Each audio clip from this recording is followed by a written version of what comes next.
If I hadn't been born when I was born with computers, I probably would be, I don't know, in jail or living under a bridge, or there's no way I would have made it without computers. I I don't know what my life would be like. Into the vertical line, generation Atari.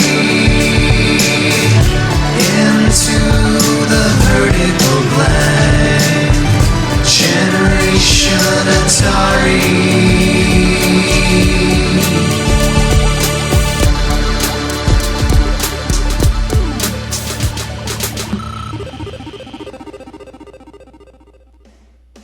On January 4th, 1994, Ed Federmeyer wrote the following on the Usenet group rec.games.vo.classic, or RGVC for short. I've been reading up on the Atari 2600 programming specs that are available here and there on the net, atari.archive.umich.edu, with an eye towards designing a simple 2600 cart of my own, just so I can say I did it. Over the following 5 months, Ed posted regular to RGVC, asking questions about the Atari 2600 and about his progress.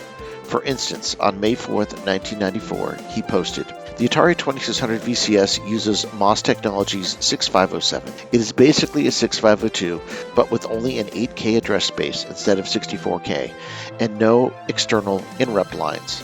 I've been using the public domain 6502 assembler, sudo-sam, to write Atari 2600 software, which I burn into an EEPROM, which plugs into a homemade cart, and works quite good." Then on July 7th, 1994, he wrote the following. "Over the past 6 months, I've been learning how to program the Atari 2600, and I've set up a little development station on an IBM PC with a 6502 cross-assembler to generate object code, which I burn onto EEPROMs, which I plug into a homemade prototype cart that plugs into my Atari 2600 for testing. Why? Because when I was a kid, I always wanted to be an Atari 2600 programmer, and that's what got me into the computer field, so I could say I did it. Anyway, I'm about 2 to 3 weeks away from being ready to release a new Atari 2600 cart. The program is called SoundX, Sound Experimenter, and it displays the various sound parameters on the Atari 2600 and lets the user modify them using joysticks." With that post, an entire cottage industry was born. With the help of Randy Creefield from Hoser Video, the two released what might be the first Atari 2600 homebrew cartridge ever, SoundX, on October 11th, 1994. We recently caught up with Ed to get his perspective on these very early days of homebrew, when the relatively massive retro game industry of today was pretty much, frankly, unimaginable. The very first video game console, like home console system was, I think it was a Pong game, because we didn't have a lot of money growing up. And so that's what my parents could afford. While all my cousins and friends had Ataris and whatever was the hot system.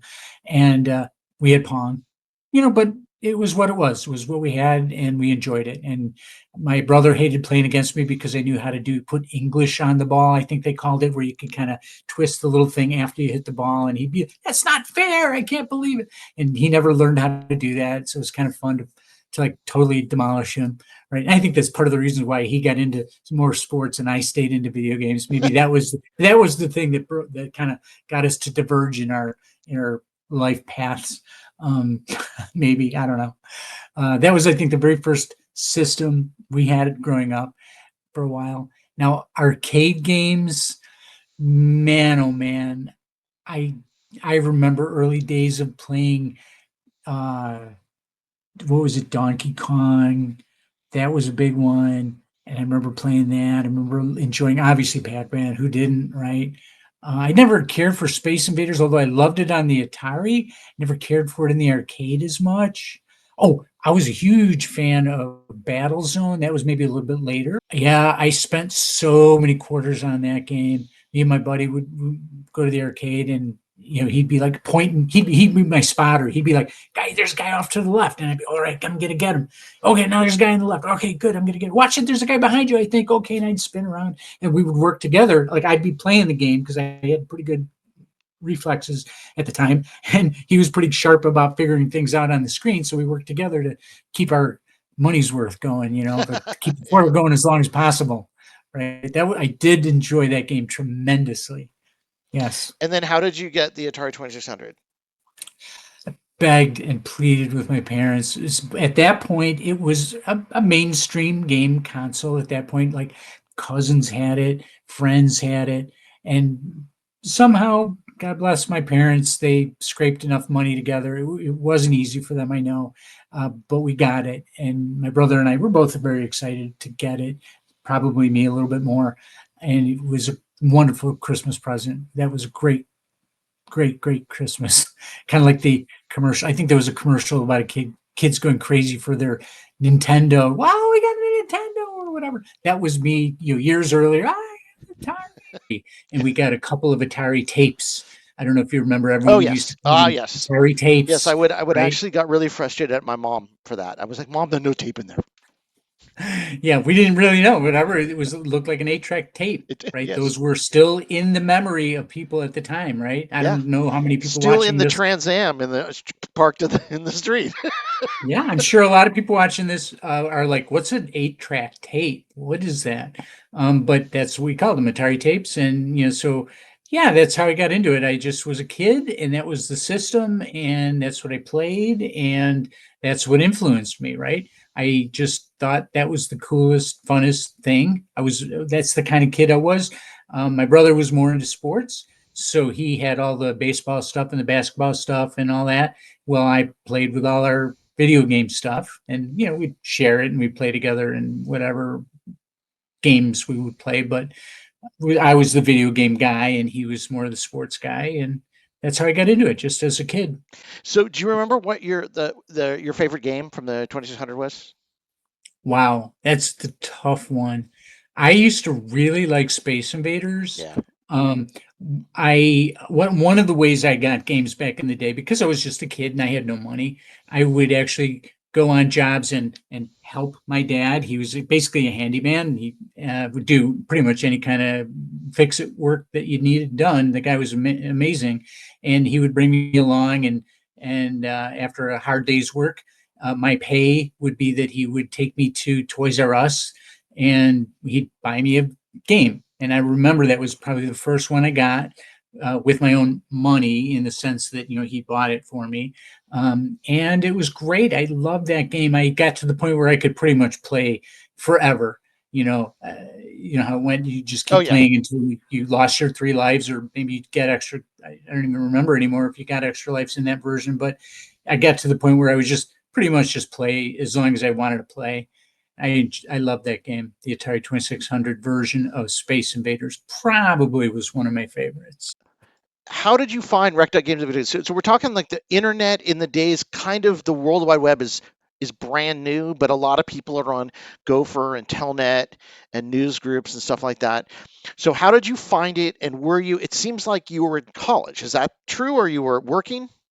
I was at the time I found the news groups. I was in college I went to IIT, the Illinois Institute of Technology, or Illinois Tech as they call themselves now.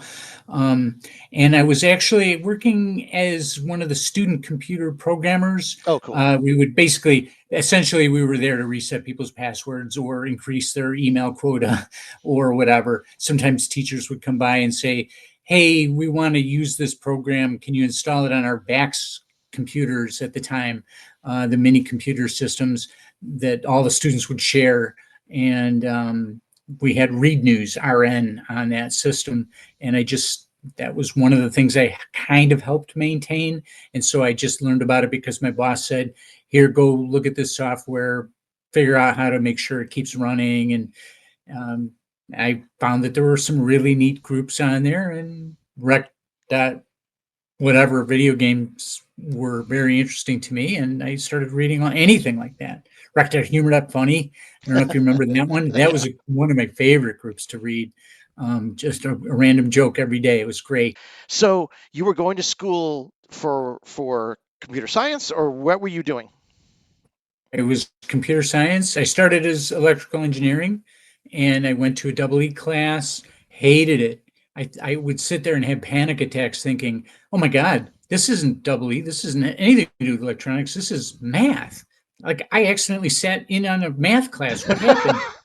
And then my very next class, I'd walk across campus to computer science, and I'm like, this is amazing. This is so much fun.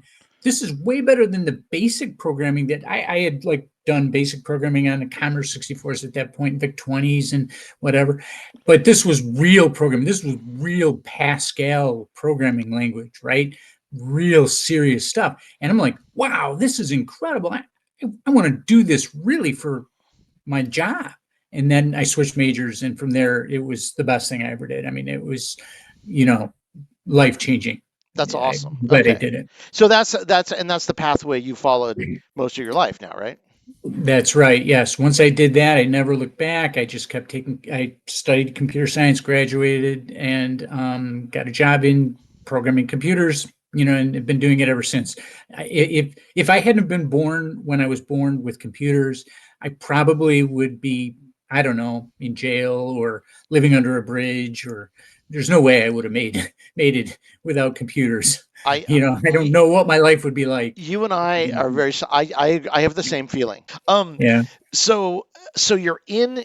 When you got interested in programming, video games, like console games, like Atari 2600. I know you looked at the NES as well, right? At some point. What? Yeah, I did. Were you still in school? Back in those days, let me think. I think when I first kind of came across the concept that, yeah, maybe I could do an actual Atari physical cartridge, was probably, I was actually working at the time, my first actual professional job. And I still had access to read news, RN, read news, and those news groups. And I think I just came across somebody who posted some ASCII file with some information about, like, oh, here's some magic memory locations. And I understood the concepts of like memory mapped IO and poking and peeking into registers and special memory locations.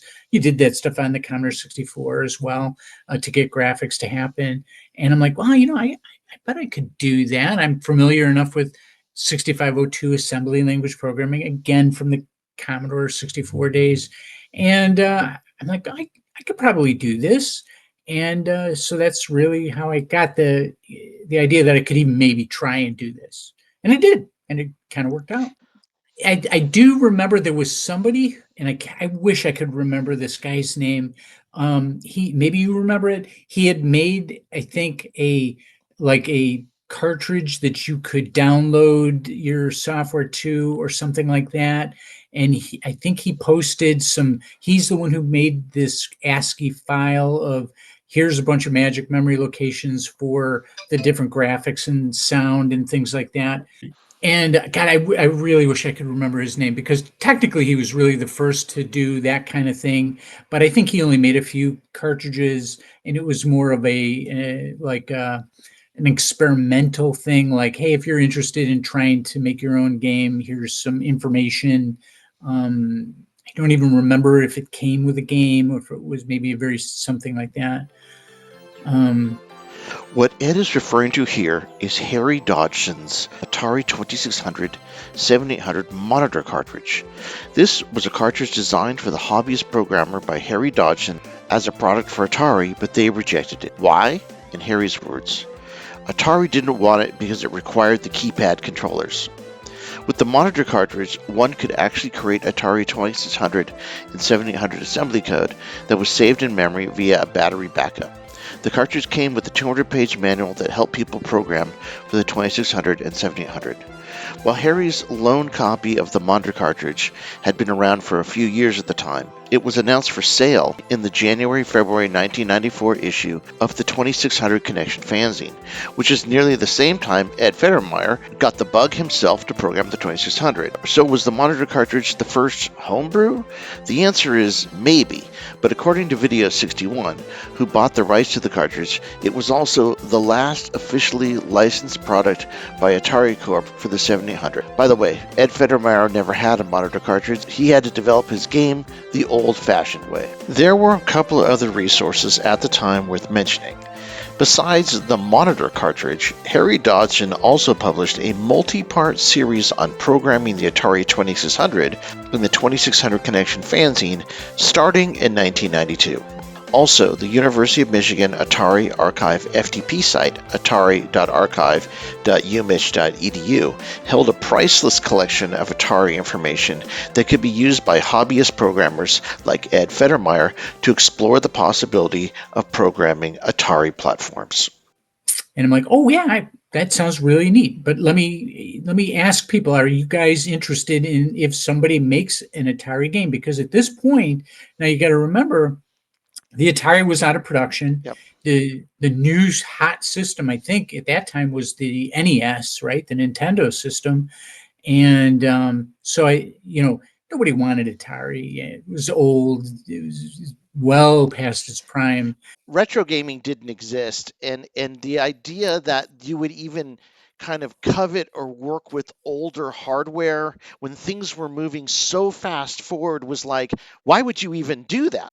Right. Well, also the simple answer was like you could get at least this much information, on the Atari, right? It was there. If you really looked hard, you could find it.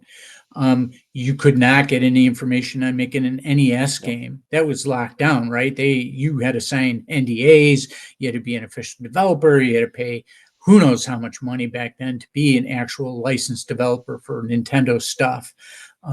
And I wasn't going to do that. No way. I just wanted to do that as a hobby. So it was accessible, right? I had an old Atari and I could do all this stuff, right? There were, I think one of the questions you had in here is what was my early tools that I used? Just some freeware 6502 assembler that I found, again, just on some FTP site, some freeware thing, and just whatever I could cobble together, basically. And it worked out okay. But it was really just a matter of the fact that I could do it, as opposed to getting into the newer systems, right? Genesis, I don't even know if Genesis was out at that time. Yeah, it was out at the time, but again, there's no way to work on it. There's not. You're right. Yeah, no way a mortal human being could get access to that unless you worked for a video game company, and I didn't at the time. So that's why I did what I did. That's it was cool. Interesting to me. So, and also, by the way, just the fact that I came from the days of playing Atari and thinking, wow, these guys who made these games are so incredible. Wow, I want to do this. And maybe I can. I learned enough computers and things like that, and the hardware end of it as well. From my original start in EE, I kind of joke around about hating it so much. I did learn a lot, and it was interesting. But I really did like computer science an awful lot more than electronics classes. Totally. Except for digital electronics, that was fun. But anyway, yeah. So I was able. It was something I could do. So that's part of why I did it. So you started working on SoundX as a developer, as a tool to help developers figure out how to make sounds on the 2600? Really for me to figure the sounds out because they were so weird. I mean, again, you'd read that ASCII documentation, it would just tell you like, this is I don't even remember the words they use. This is the type of sound. This is the frequency. This is blah, whatever the volume. And I'm like, well, that doesn't mean anything to me. Let's try it out. And so I started poking those memory locations. I'm like, oh, those are weird sounds, but I bet I could make it actually like a useful little application that you could use the joystick and actually manipulate the sounds rather than have to go from one room to make one byte change, walk over to the other room. Because that's how I did it back in those days. It was literally, I had a PC clone in one room with an EEPROM burner hooked up to it, and I'd physically take like a little EEPROM back. They were chips with a little window in them, a little glass window. So you would put it in the windowsill, let the sun shine in on it, and that would erase it. The UV rays would erase this chip, and then you could put it in the burner and then put your program onto it and walk into the other room, put it into my little homemade cartridge. I actually made like a little homemade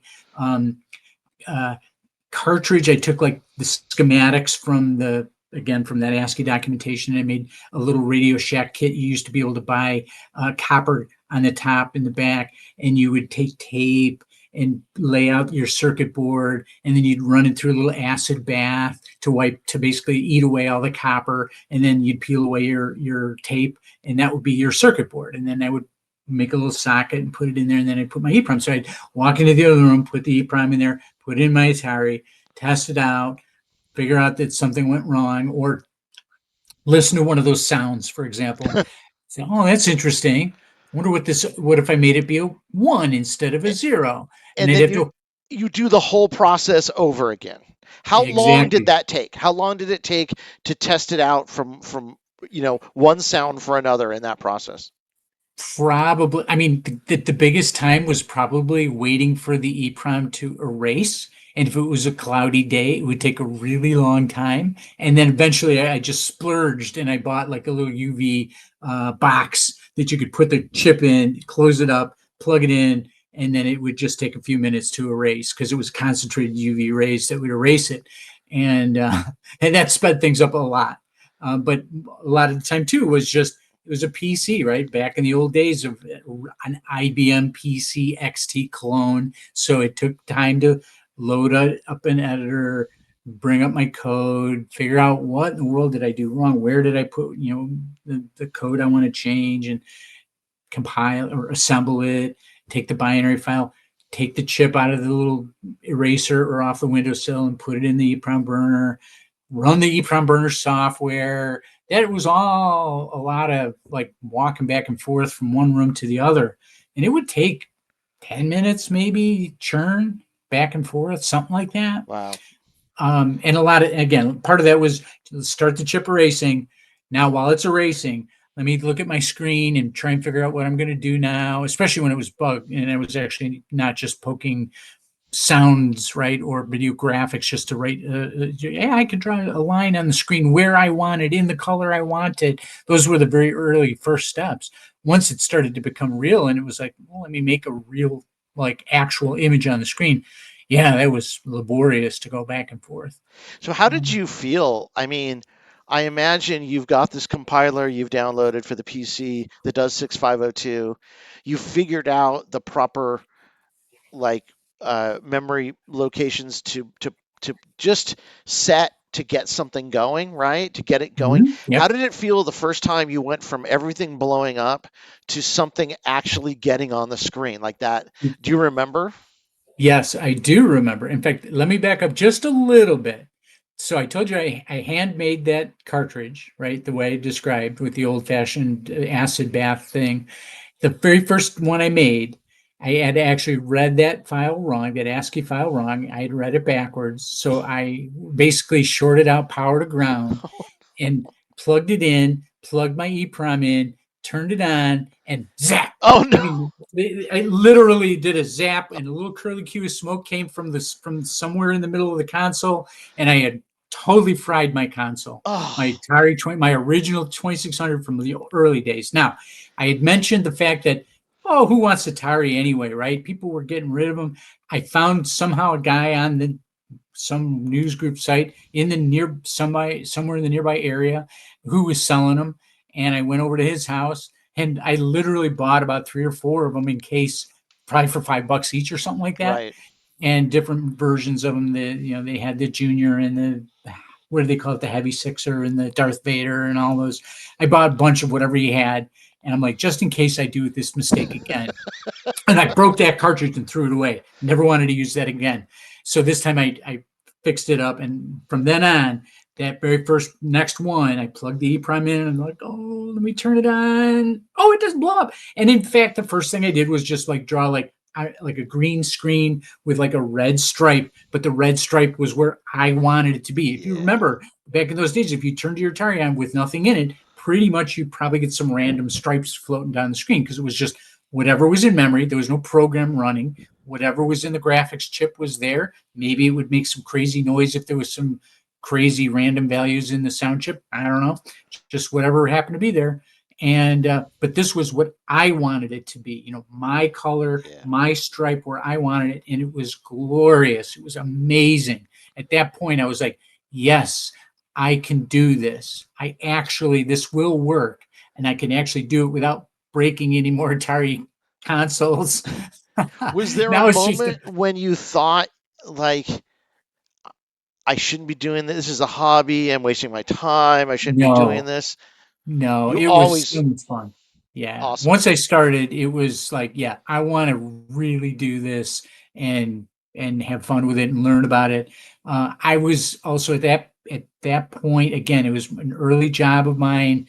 I was working in computers and programming. And so it was a natural fit. It was just like, yeah, I'm gonna go home, work or go to work and do programming. I would come home and continue to do programming. I just really liked it a lot, right? It's geeky, it's nerdy, but that's just who, if you're really into programming, that's what you do. It's You just fun and it's love it. also work, and it's really nice that they're both the same thing, right? And that's why I say, if it wasn't for computers, what would I do? I can't even imagine what I would do if computers hadn't come when they came and I was born into the world when I was born and access to things like the Commodore 64 to give me my little start and the Atari being available as a kid to like just be influenced by. I don't even know what my life would be like at this point. I I love that. I really mean, don't. that's kind of what our whole podcast is about. It's kind of has those of like, yes, what this whole era and this age and like what would have happened, right? And actually, the other thing we kind of talk about sometimes is, isn't it amazing that we all got trained up on video games and computers, and then the internet arrived where they needed all these people to do the work, which Oh yeah. which a few years before that wasn't the case. Yes. Like, that's right. Right. Well, computer programmers were in high demand back then. So you could get a boring job doing COBOL programming or something like that, That's right. right? At a bank or whatever. My Data first job was kind of, processing, kind of that kind of yeah, thing. Yeah. very sort of straight laced. I remember used to wear a tie to work, right? I And do. whatever. It's so you could do it. You could make good money, and it was good, fun stuff. And then, but that was kind of, I don't want to say boring programming, but it was very straight laced, programming. And then I was a kid at heart, and I wanted to do video game type stuff. And so when I'd go home, that's the kind of stuff I would do. So SoundX, when you decided, did you originally sell SoundX to people yourself, or did you start working with Hoser Video then?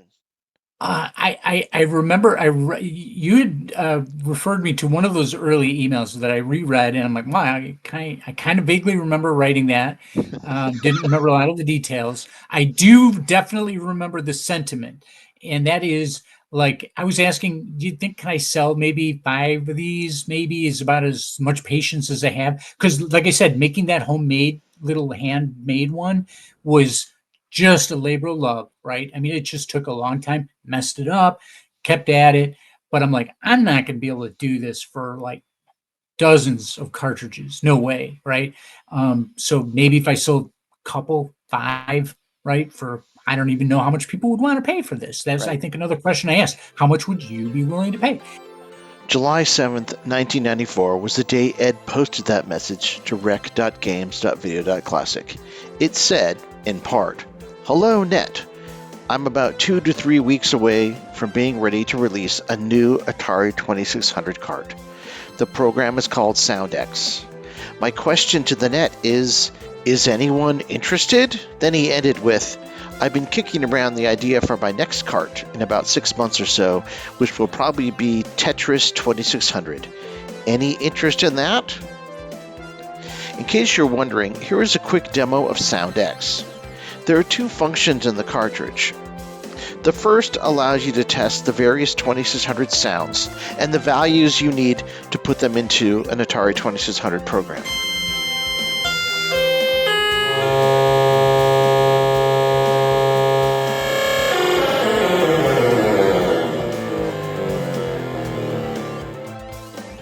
The second function is the Dazzle demo, Ed's way of testing out the ability to change colors on every line on the Atari 2600. And I got answers from, you should give it to me for free. Of course, there's always going to be one in the crowd, to I'd pay $100 for that. And back then, $100 was a lot of money. I mean, it's a lot of money It's today, but it was, $225, I think, but when you do if you do the conversion, the yeah. conversion. So I'm like, whoa, all right. It sounds excessive to me. I wouldn't pay that much money for it. And then I forgot what I wound up selling for, $11, maybe very reasonable amount, I thought, right? And so I started doing that, and I don't even remember how I got in touch with Randy or he got in touch with me. And he's like, dude, I make these things. I guess he would take old like combat cartridges or old Pac-Man cartridges that people were just throwing out because every game system was sold with combat, Right. pretty much in the early days. There were so many of them, and then nobody, everyone. Well, I don't want to say hated because I actually liked the Pac-Man game, but a lot of people maligned it because it didn't look like real Pac-Man. So there were tons of them or whatever. So he'd get these old cartridges and he would literally desolder the ROM, put in a EEPROM that he burned, and then like I think there was some little finagling he had to do, if I remember right, to make an EEPROM work like a ROM. And then he would sell those, and he was just selling them. And he's like, I could do that for you. And I'm like, oh, that's great. I don't know. You could do that for me and we'll split the money. And it was great. I just sat back and went on to the next thing. Like, you go do sound decks, get people out there, if they want it, sell it to them. From a post, October 11th, 1994. Sound X release by Shane D. Schaefer. Sound X release for Atari 2600. I've just received the OK to announce the release of a new cartridge for the Atari 2600. The cartridge is called Sound X. This new cart is a sound demo program created by Ed Federmeyer. The cartridges are being manufactured and sold by Randy Creefield. If you would like to order this new cartridge, do the following. 1. Write a check or money order in the amount of $16 to Randy Creefield. Send the $16 payment to Randy Creefield, Hoser Video Games. 3. Wait by your mailbox. The cartridge is a rather limited release, as the number produced is determined by the number ordered. If you have any questions as to how the whole procedure is working, feel free to ask me. This is the first of several cartridges we can hope to see from Ed Federmeyer. Just by the way, if you notice, there's that so-called Dazzle demo thing. Yes, I actually wanted to talk to you about that too. Oh, okay, yeah. Interesting story about that. So I wanted to make sure, I was curious to know how many people bought these, who would buy them. And so he would like write down, okay, I'm selling serial number 22 to, Joe Doe, right? Or whatever, John Doe. And so he gave me a running list of like who had what serial numbers. And it was interesting, just kind of more like, oh, wow, people are actually buying these. I can't believe it. It's surprising to me. So yeah, that's why I even put that number in there, just to kind of keep track of who would want these things, right? And it was funny too, because originally it was 2 digits. So if you got one of the 2 digit ones, it would go up to 99. And then he wrote to me an email. He's like, dude, we're getting close to the limit. What are we going to do? And I'm like, I'll make it 4 digits. And then, so I gave him a ROM image, right? A binary file and a special PC program that would go into it and then hand write in the digits. And so you got a custom ROM yourself. Anybody who bought this game, that number was your number, right? It was unique to your game cartridge. So anyway, then I had to expand my program so that it would write 4 numbers instead of just 2. The main thing was a very early thing I did was just to make that style of flashy graphics with the crazy stripy color rainbowy effect, just because I could do it, right? And I wanted to see if I could do it, right? And it works. That's cool. And so it was sort of in the back pocket. It was just sitting on my hard drive somewhere, and I made Sound X, and I'm like, oh, that's pretty cool. I could just stick it together and let me try and toggle between the two like I did or whatever. Or I forgot. Can you toggle it or do you hold down the thing while you turn it on? I forgot which way it worked. On the one I have, you just press select and it goes to the next one. And then it'll come back to Sound X if we hit select. Okay. So I was probably just trying to figure out, can I use that little switch to toggle between the two? Oh, sure. Yeah, look at that. Cool. It works. It was more of a can I do it thing. And then once it got to the point where I would want to actually get it out into the world, I'm like, that would work as a nice, again, way of putting a little serial number in there, something else, a little bonus. I don't want to call it an Easter egg because they literally told everyone, like, just do this and that's how you get it. So it's not really an Easter egg in the traditional sense. Anyway, so that was just simple as that. I had it. I thought I could throw it in there as a little extra bonus, whatever. So I was going to say that I think it struck me as I think it looks neat, right? I love it, and Yeah. I love colors. I love that type of thing. I think the first thing I've done a dabbled in a little bit of assembly program for the 2600. The first thing I did was something similar, but not exactly, not as good as that. But I'm like, I Oh, I kind of understand like that this is something that the Atari does, and not just that, changing color in every line. And this is something that I remember. Like these are special effects that Atari games had. and later games too, right? The early thinking like combat, surround, the early first round of games, right? They didn't do stuff like that. It wasn't until later that people realized, oh, if we change the color every That's line, it'll look real rainbowy and real cool and fun. And there's games that, like you said, that use that effect, and it's neat. It just was like, oh, I could do that, and so it was released. So Soundex is a release, and it has a label and instruction booklet. Did you work on those yourself? no, not at all. I was shocked when Randy sent me the first one, and it was by I don't even remember if I knew that his company or his whatever you want to call it was Hoser Video Games. I was kind of a little bit taken aback. Like that sounds kind of like a bad name, Hoser Video Games. I don't want to be known as some hoser, right? But whatever. Again, I was like just happy that he was doing it for me, right? I took it as a win-win. I'm a big believer in win-win scenarios, right? We both gain something.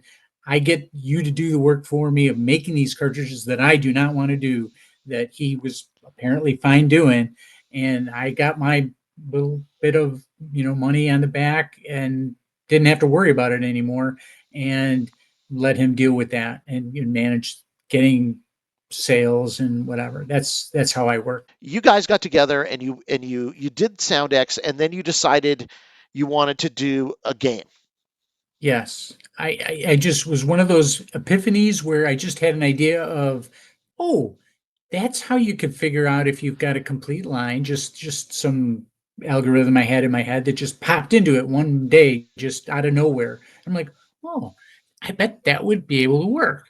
And and I thought about it a little bit, like the graphics would work on an Atari. It's not like super challenging, like high definition, like really pixel, a lot of crazy artwork that needed to be done. I'm definitely not an artist. And it just seemed like a fun project to work on. Something, again, doable, reasonable. That's the key to making any, even today, right? If you're an indie person just wanting to make a game, make it doable, right? Don't grab too much that you'll never finish it, because you'll never finish it, That's right.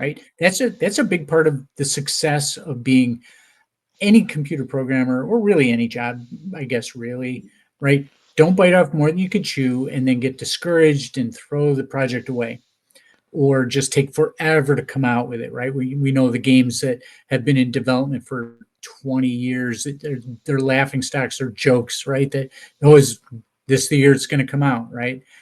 You gotta keep your scope, and that was what I did. And Edtris finish, was right? The finish. I mean, and get finished. something Yeah. done. Get it done. Yes. Um, Right. And learn that this is when it's done. I mean, it's never really done. There's always more you can add. You gotta at some point gotta let it go. It's like music. You just gotta finish the song, let it go, let people hear it. Every human endeavor at some point, every artistic endeavor, you need to just be able to let it go and say, let it have its life, let people enjoy it, and move on to the next thing. Maybe the next thing will be better. You've learned things from it, and just keep doing cooler, better things. that's great. I mean, so Edtris, so you like Tetris? Were you a Tetris fan? Oh, I did. I definitely did. I wasn't like a Tetris fiend at the time, but I played it. My nephew had it on his. I think at that point it was yeah. Obviously, the NES was out, and he had it. Everyone had it. I think it was federal law that you had to have Tetris, if I remember right. It But was. certainly, if it wasn't, it was treated that way. Um, and yeah, I enjoyed it. And so I'm like, and so not only was I like exposed to it as a game, as a Nintendo game, but exposed to it as something that would be doable on a primitive, old, hard to deal with system like an Atari. Um, and it's just where the idea came from? I played it this morning on my like 75-inch TV, and I love it. So I know there were some people complained about the music at the time. Is that did that happen? Oh, yes, yes.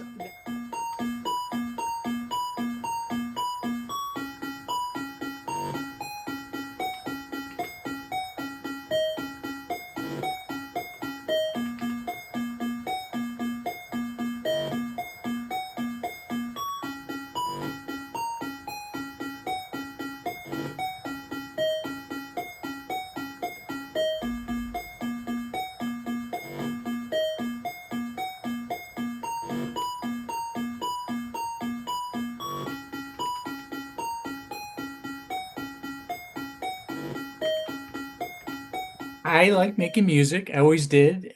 Also as another hobby, and it's not easy to make music on the Atari 2600. As you know, if you listen to the sound X, not one of those sounds that you can make actually matches a real musical note frequency, or if any of them do, it's a random chance that it does. And so it's very hard to make sound music that actually sounds good. Um, and it was just a little tune I worked out on my little play keyboard, and I'm like, well, let's see if I could figure out these notes. And that's kind of why I made the sound decks originally, so I could say, okay, this value sounds like this C, and this is kind of can't do C sharp, so I better not use that in the tune. I could do a D, and I could do a D sharp, and I can't do an E. Better not play that note. It was more like make the tune to the available notes that you can get with it. I mean, there are people that have done some amazing music on the system by doing crazy programming tricks. I wasn't at that point. It was all new to me, right? So I hadn't even thought about like trying to manipulate the sound chip in real time to get those real frequencies and whatnot. It was more a matter of figure out what notes you got, make a tune that sounds at least reasonably like a song, and just play it. And yes, it plays over and over and over again. On January 8th, a preview review of sorts by editor Tim Duarte appeared in the 2600 Connection magazine, one of the most popular Atari fanzines of the 1990s. It was for Ed's next project, Edtris, a conversion of Tetris for the Atari 2600. It read, "Hell has frozen over. I thought for sure there would never be any more games released for the 2600 after Atari released their last 4 games in 1991. But here I am, 4 years later, playing Tetris on my 2600. At press time, Ed is still working on his version of Tetris. He is putting on the finishing touches and hopes to have the game ready for February. I think we, the 2600 community, should all commend and congratulate Ed on this fine work. Not only is it a great game, but he is also the only developer out there creating and providing new games for the 2600. Let's hope Ed decides to create more." Tetris needs music. So I believe that you knew this. You knew Tetris needed to have a soundtrack because that's how you play Tetris. Otherwise, it doesn't. For some reason, it needs to have music. I think it's great. I think the music is almost sensational for what you get on the 2600. I think it's a good tune. Now, it's not as good as what the NES can make or something, right? But for an Atari game, it's pretty damn good. Especially thinking again, I'm thinking like the way you described how you develop and the tools and stuff. I'm like, shut up, guys. At least it sounds like an actual song. So that's what. But one thing that really struck me about Tetris, because I love Tetris, is there's a nuance in Tetris where when a block hits the bottom, you have a very short amount of time to slide it left or right if you want to, right? Yes. And a lot of cheap knockoff Tetris games from the past like 30 years don't do that. But you figured it out. You did it. So explain to me how you figured out that nuance. Or do you remember? I figured it out when it first happened. As I tried it, right? It wasn't intentional. It was just a product of you move the block, you got to wait a frame, so you got like one video frame or whatever it is to slide it over, and that's just how sensitive the program is to the joystick and moving things. So there was I don't want to call it intention behind it, but it was just a product of a side effect of the way game works. But it's important when you're playing Tetris. It literally is a strategy to use. I do believe if that game came out for the 2600 for real, it would have been a hit. It really is Tetris, and it really is good. It really is a fun Thank game of you. Tetris. So I know that's maybe not nuanced enough, but I'm just saying you did a damn good job on that game. Thank you. I really appreciate that. Yeah, it was a product of its time. That's what it was. There is some controversy over which Atari 2600 game was really the first homebrew. Some people, like myself, point to Edtris because it's a game made by a non-Atari programmer after the VCS was a going concern, created using new boards and old cartridge shells, and other people might suggest that Rob Phillips' Cubicolor was actually the first homebrew game. Well, Rob is a legend and deserves all the accolades and praise one could bestow upon him. Cubicolor was an unreleased game designed for Magic, so while it's a fine line, I'd call Cubicolor a pro-brew game, which was destined for commercial release that got buried in the North American video game crash. To me, Cubicolor represents the end of something, while Ed Federmeyer's Edtris represents a new beginning. So I did that. I did what I did, and then I kind of moved on to other things, not Atari related. But when I look at what people are doing now and things that they've done in the past, they've carried the torch so far. It is shocking to me how amazing people have done. I don't know if you're familiar with a guy named Scott Williams. He did a version of Star Castle. Oh, I've seen Star Castle, yeah. And I worked with Scott for a while at a video game company, and I know him. And oh my good God, that guy is brilliant. He's so smart. He's like one of those people I look up to as like being, I wish I could be that smart. And it's funny because he came out with that game, and he does things in there that I'm just shocked are available to do on the Atari, knowing what I know about the hardware. And not only him, but a lot of other homebrew developers have developed some incredible, amazing techniques to just squeeze so much out of that system. So, and nowadays you can literally go on a web page. It's in a web browser. 8bitworkshop.com it's called. Yeah, I know. Yes. Oh my gosh. And you could literally like step through your assembly code, and they're showing, you got the video screen, you got your code, you got the debugger, you got, oh my goodness, it's incredible how far it's really come. It is amazing the things that people have done.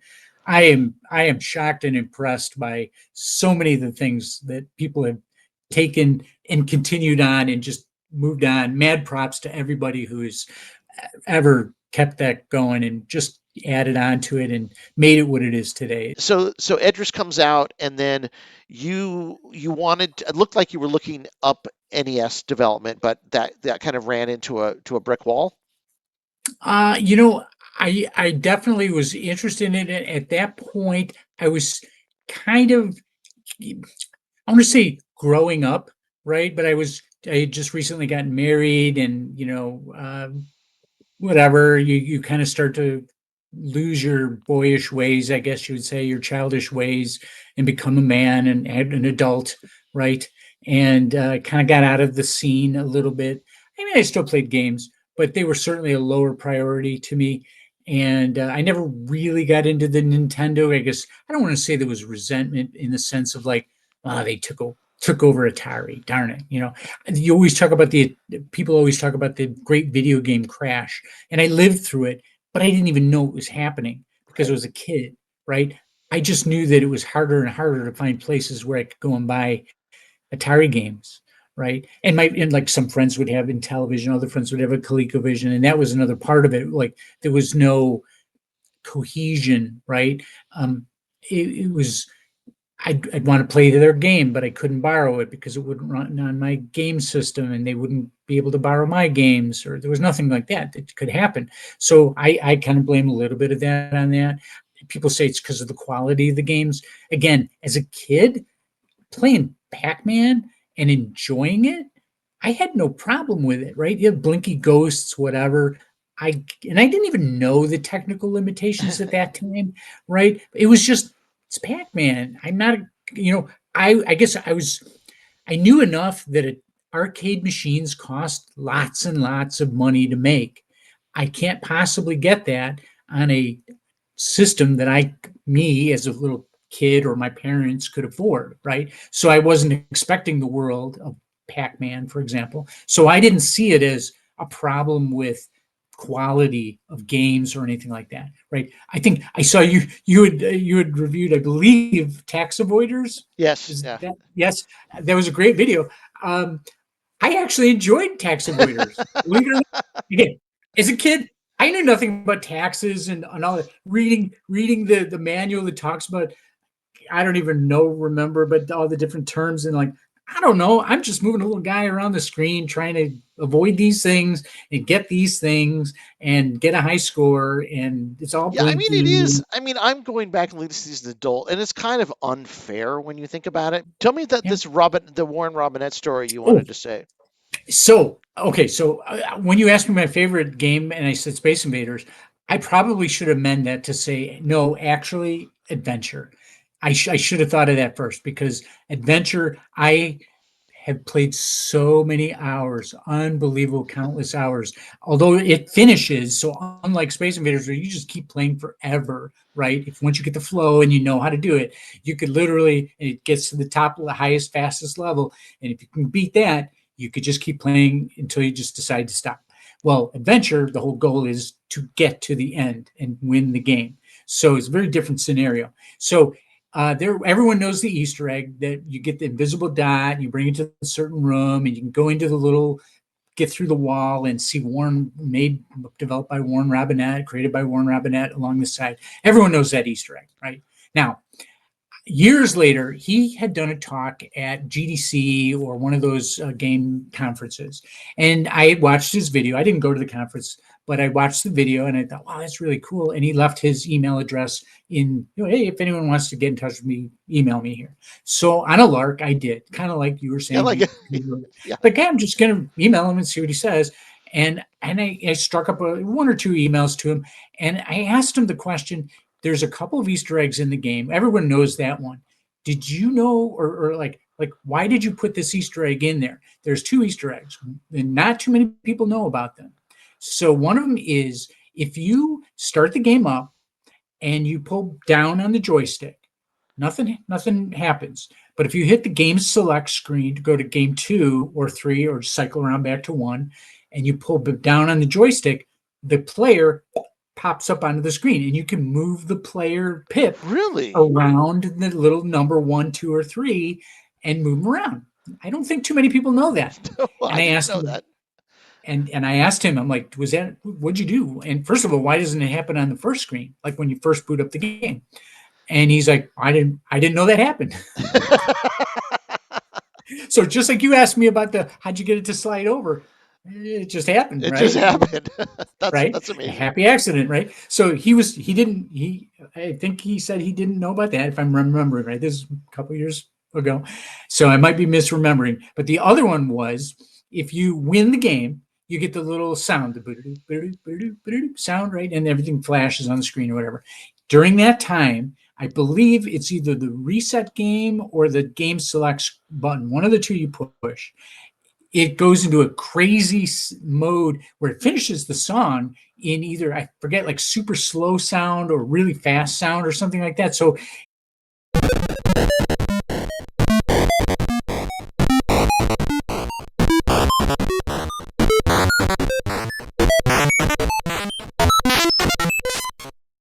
it sounds very different and looks kind of different.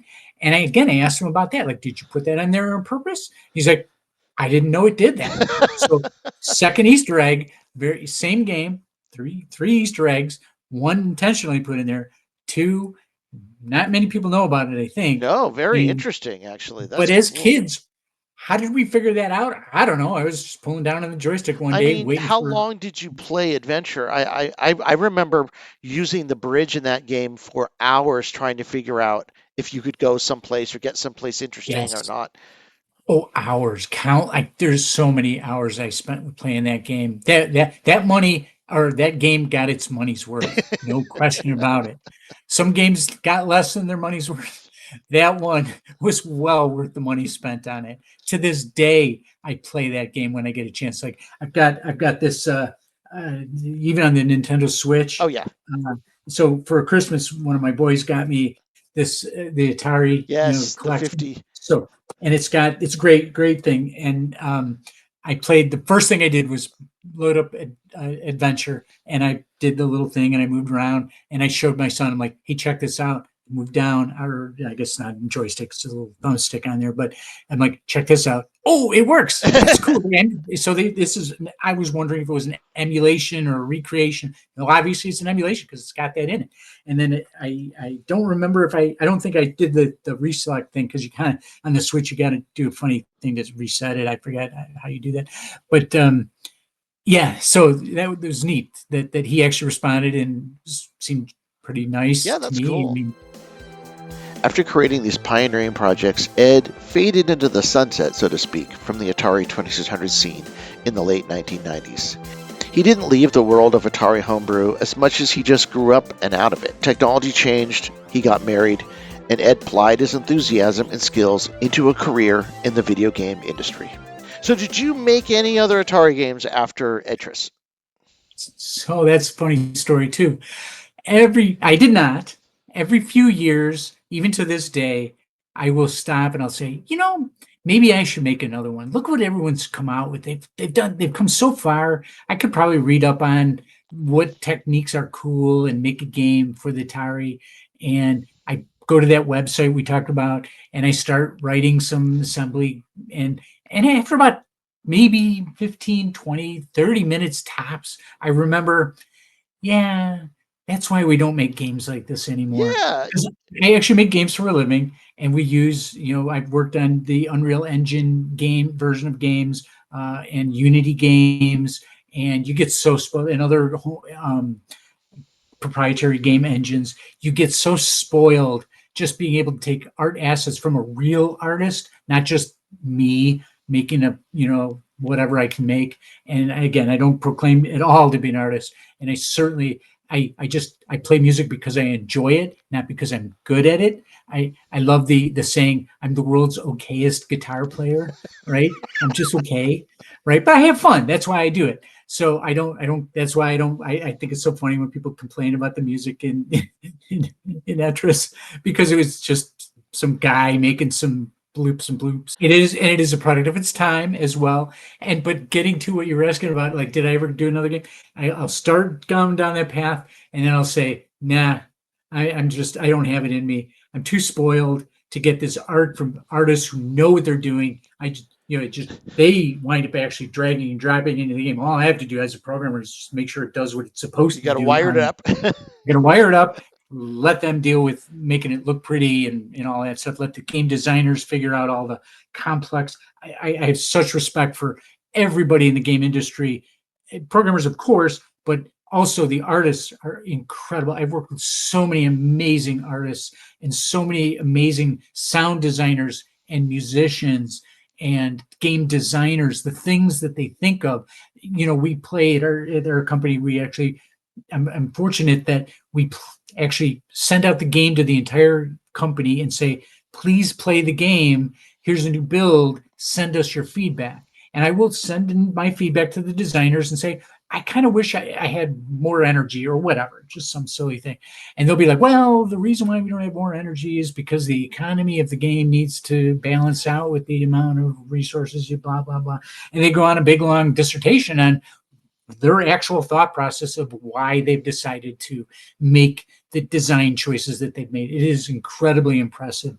And then again, dealing with artists who they'll make these incredible art assets that are just so gorgeous to look at. One of my almost constant recommendations for every game I've worked on, probably ever professionally, is I want to zoom in closer because the art is so beautiful. I want to see more of it. I want to see it closer. And it's just part of the game, right? The game designers will then go back and say, well, no, there's a reason why you can't zoom in closer because then you can't see the enemies or whatever reasons they can, right? There's reasons for all this stuff, right? A lot of people will say, I hate the way they designed the game. Everybody I've ever worked with in the game industry takes it ridiculously seriously, and they love their craft, they love their art, they love doing this stuff. That's why people are in it. So anybody who says like bad things about game developers, they don't like their customers, they're just in it for the money, they're blah blah blah. No. Maybe there are business. I will definitely tell you, yes, there are the business people that are trying to figure out how to monetize the games. There's no question about that. There are some very famous videos out there about literally how can we squeeze more money out of the player. I get it. I understand it. And I want to get paid so I can keep doing this. If they can't pay me, I can't do it. And I got to go find something else, probably go live under a bridge, right? Or something. So the way you thought you were going to end up at the beginning, right? Exactly right. So I can't complain about that. But at the same time, you got to realize the people that actually make the games do it because we love doing this stuff. That's right? awesome, man. There. So how did you go from Oh. Edtris to joining the game industry? Okay. So I was working again, another straight-laced job. I was working on it at 3Com and Use Robotics on modem, not modems themselves, but the things that modems hook up to and get you on the internet. Those were the early days of AOL, and they would dial into the system and all that. And I worked on this router technology and stuff. And I kind of posted to my programmer buddies that worked there, hey, anybody interested in making a game? And like I said, I would go home and make games on my own just for fun. And at that time, I'm trying to remember if the Sony Net Yaroze was out at that point. I think That was for the PS1. Was that PS1 or PS2? The Sony Net. That was PS1, and it was a special black PlayStation 1. And they didn't make many of them, and you had access to like a very stripped down SDK to make your games. They didn't give you any hardware information at all. They give you 3 very thin, almost pamphlets of information, and you would hook it up to your computer through a serial cable that wasn't on a stock PS1 or PlayStation 1. And you'd make your games and download them over the serial line. And I got into that, and I was posting to people, hey, anybody interested in just kind of getting together and hacking up some games and making some stuff? And I kind of met with some other guys that were interested in it, and nothing ever really ever came of it. But it got me interested in trying to make it a more formal part of my career path. At that point, I was looking for something fun, more fun to do than the day-to-day router technology. Again, it may be who I am today, so certainly not complaining about it, not dissing it at all. And it is funny, I actually have seen videos of people marveling over that product that I worked on all those years ago, just like we're talking about Edtris and SoundX. They're marveling over the Total Control 2000 net server chassis thing that I made. And I'm like, awesome. It's like the most boring, technically like nonsensical thing to get interested about, but somebody made a video about it and I was blown away. I was like, oh, I remember working on that. It was so funny that this person found it interesting enough to make a video about it. What a world we live in, right? Anyway, so I posted and got interested in kind of joining up with some other people. We tried making some stuff. Nothing ever happened. I don't remember how I found out my first actual game job was for a company called High Voltage Software. And they were local to my area. I didn't even know they were like just across town, essentially. And I either saw on some job post site or something, they were looking for a game developer who knew networking and games. And that's what I was just doing, all networking all day long, all night long game programming. So I went over, sent my resume, and I was fortunate enough that turns out one of the guys I went to high school with owned the company. So he already kind of knew me. We weren't like we knew. It's like, everybody in high school, right? And I knew of him. He knew of me.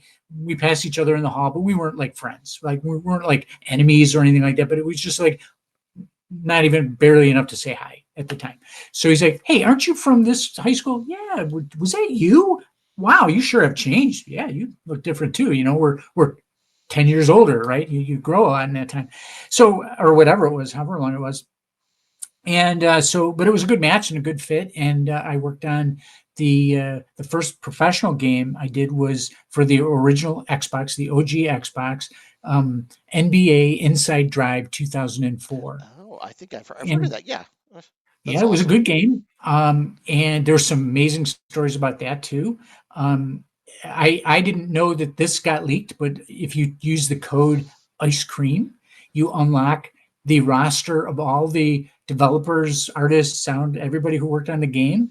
And you could actually select us as playable characters and add us to a roster. And so my job on that game was to take the game they came out with 2002, 2003. Obviously, all sports games roll out Yes. every year. So the next game was going to be 2004. This is when Xbox Live was just getting started. I forgot if we made the window or not. I think we were one of the first games on it. If not, it was the very next year that we came out on it. But anyway, that was my job, was to take this game that was a single 4-player on a single console game and make it networkable, right? Over 64K modems, right? There were such limitations back in those days. And that's what I did. And I made it work. And that was my first job. In fact, I remember the very first time it worked, I had the Bulls playing against who was their big rivals at the time? The Chicago Bulls were Blazers? hot. Oh no, the Pistons. Is the Pistons? Might have been. I don't remember, but Bulls, because I'm from the Chicagoland area, and so that was obviously the team I picked up for my overnight testing that actually ran to completion. The first game that ran to completion, and the Bulls won. And when I told my boss that, he said, "Obviously there must be a bug." This is before the 6 feet. Obviously there must be. Oh, it was the Lakers.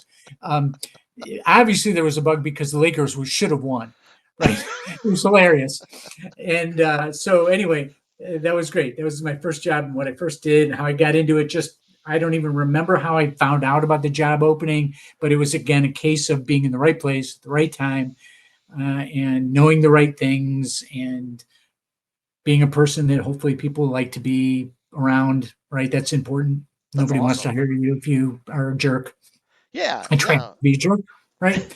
And it fit into the team. And I remember showing up for the interview, full suit and tie, right? Remember early, well, when was this?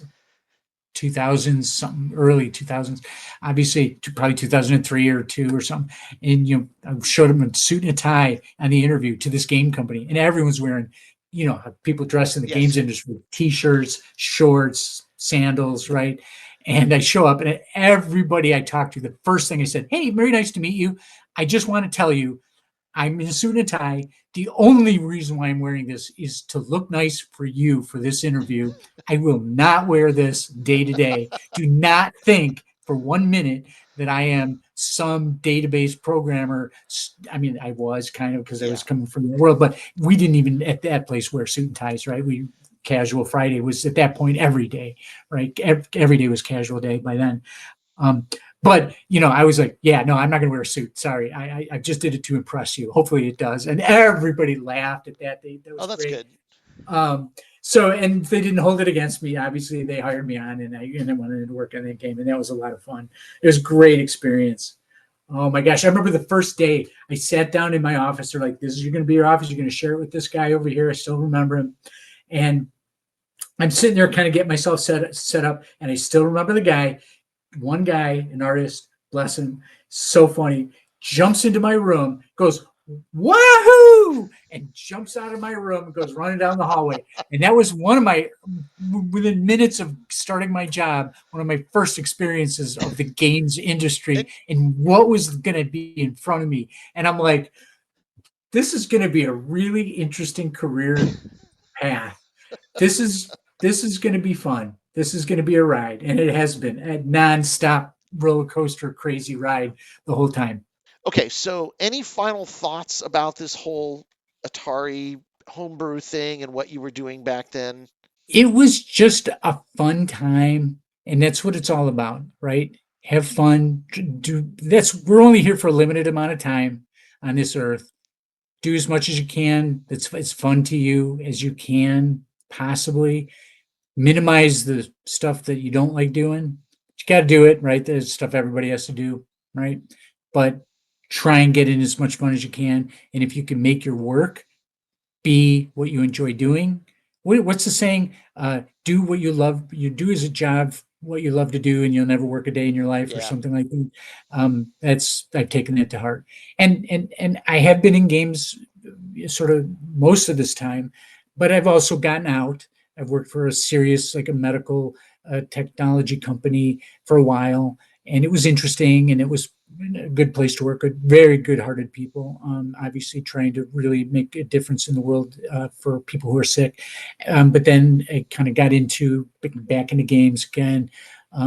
It's just, it was a great time, and it's good business to be in. I mean, it's a fun business to be in. It's tough too, especially as you get older, because you're competing against a lot of younger people that have a lot more free time on their hand. At least I feel that way. Getting older, and I'm feeling it. You were there pioneering this, even if you didn't realize it at the time, right? To you, it was a technological and intellectual challenge, right? Yes, absolutely. That's what it was. It was, can I do this? And I want to be able to do this kind of stuff.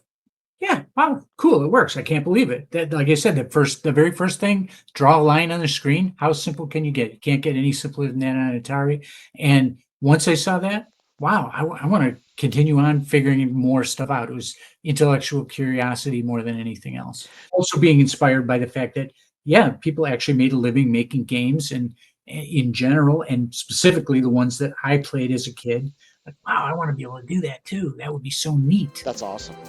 Ed was a refreshingly pleasant soul to talk to. His enthusiasm is matched only by the sheer joy you see in his eyes when he talks about making games. It was amazing to get his perspective on these very early days of retro games and the advent of Homebrew. After we finished our interview, Ed sent me these images of a recent informal high score contest for Edtris, saying this: "I'm shocked at the high scores, and anyone would play this game so long as some of these people. Lol, I love it. I'm highly impressed and humbled by these people and their dedication and time spent playing it. I'm not shocked, Ed. Like I said before, Edtris is a wonderful game." One more thing. For anyone who questions Ed's ability to create music because they did not like the TIA soundtrack music of Edtris, I'd like to tell you this. All of the underlying music in this production was created by Ed himself.